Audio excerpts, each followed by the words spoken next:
This matter will certainly reach every place touched by the night and day. Allah will not leave a house or residence, but that Allah will cause this religion to enter it, by which the honorable will be honored and the disgraceful will be disgraced. Allah will honor the honorable of Islam, and He will disgrace the disgraceful of unbelief. Subscribe on Tarihi channel for more interesting and educative videos on African history. Muslims settled on the Ethiopian coast of the Red Sea as early as the 8th century. By the 9th century, there were Muslim communities along the trade routes to the interior. The town of Harar developed as the most important center of trade and Islamic learning. These communities grew to become Muslim principalities that challenged the hegemony of the Christian Ethiopian state.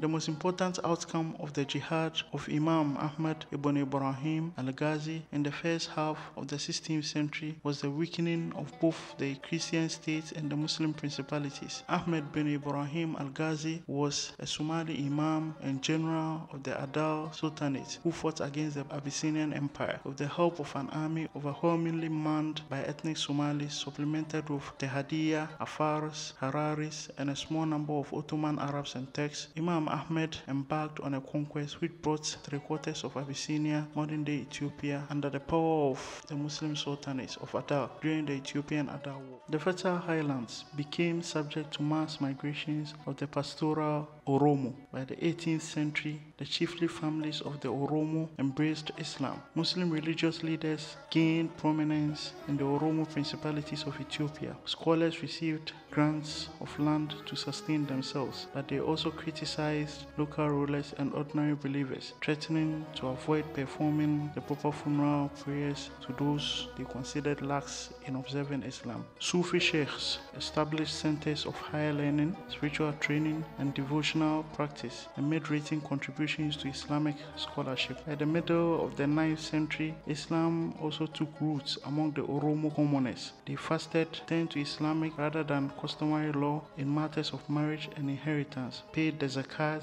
the obligatory tithes, circumcised their sons at an early age than before, and went on Hajj to Mecca. In the 19th century, Muslim traders opened up new regions in the southwestern parts of present-day Ethiopia to procure slaves. Between 1800 and 1830, new Oromo states emerged at the termini of the trade routes from the coast. Sufi teachers who accompanied the trade merchants converted their rulers.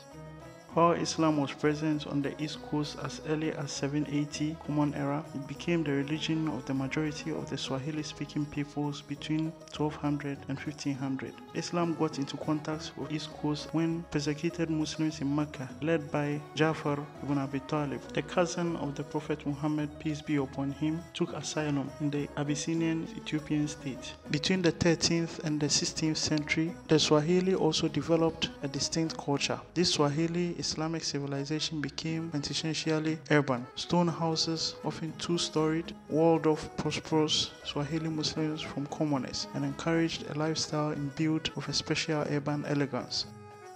Compared with West Africa, where connections with the heartland of Islam in the Arabian Peninsula were only through Hajj, East Africa, closer geographically, has been in direct and continuous communication with the Arabian Peninsula. In the past 2 centuries at least, boys have been sent to study in Hadramaut and in Mecca and Medina. Direct cultural influences have been detected in music, and in fact whole Arabic instrumental and songs ensembles have been adopted. West African societies, by contrast, have not exhibited such clear Arab musical influences.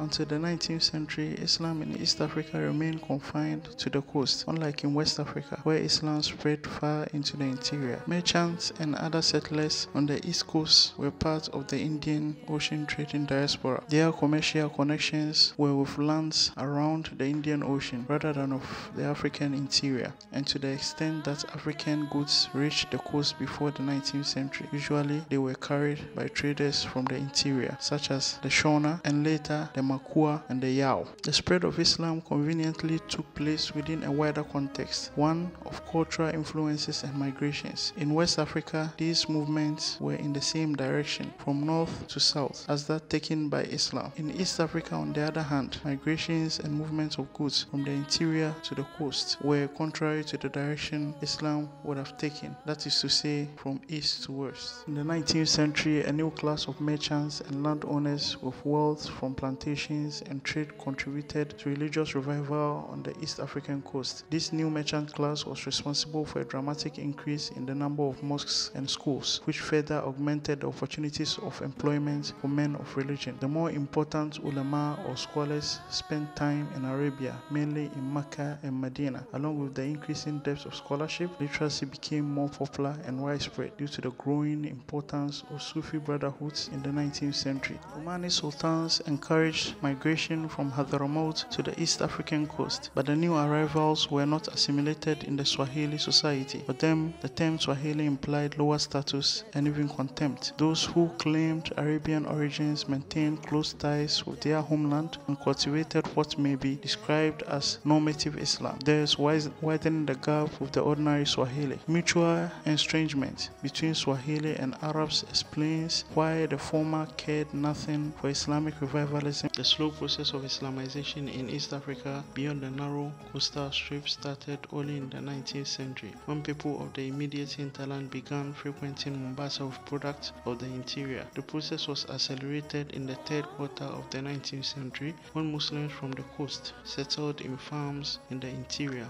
and Africans who had converted in the coastal towns returned to their original rural homes. Islam thus penetrated deep into the interior of East Africa only when Muslim merchants from the coast ventured inland in search for ivory and slaves. Not many Africans accepted Islam along the trading routes and in the settlements of the Arabs and the Swahilis. Those who converted were Muslim members of the immediate entourage of the Arab and the Swahili merchants, spouses and their relatives, hotels, and other employees of the merchants. The Yao are the most Islamized people in the interior of Mozambique and southern Tanzania. Though they had traded with the coast since the 17th century, they were converted only in the 19th century with the coming of traders and scribes to the interior. Matrilineal social principles among the Yao and the Makua created tensions with Islam's patrilineal order. The Makua Sheikh, who had succeeded his matrilineal uncle as Muene or chief elder of his lineage, was obliged to abandon his position in the Qadiriya mystical path or Tariqa, but remained a practicing Muslim.